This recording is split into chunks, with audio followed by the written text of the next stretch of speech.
So let's talk about B193 and let's talk about that Ford engine, shall we? Ford, I believe it's a V8 engine. I should ask the guy really, but I'm pretty sure it is because in 1994 Schumacher won with a Ford V8 engine. That's the championship when he whoops a daisy Damon Hill. I can't even talk now. But yeah, so this Ford engine, what's kind of special about it is it annoyed McLaren and it annoyed Ayrton Senna. Why?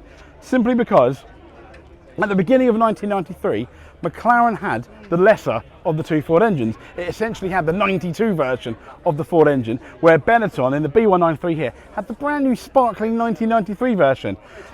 There's a very good argument that this was, behind Williams, the second best car that year. However, McLaren did really, really well. They did super well.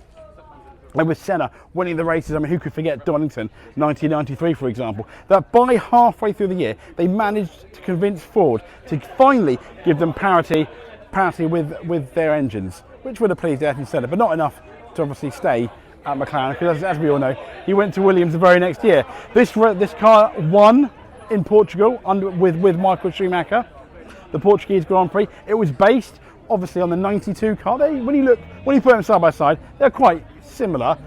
You will, if you want to play spot the difference, you're going to find some stuff. But also, when you look at the Camel logo, that was the last time we'll see Camel in Formula One.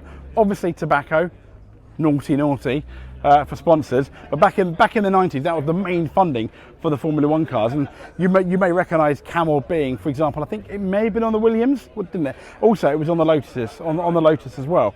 But Camel, last F1 car for Camel, which is kind of sad if you like those hump creatures. But there we go.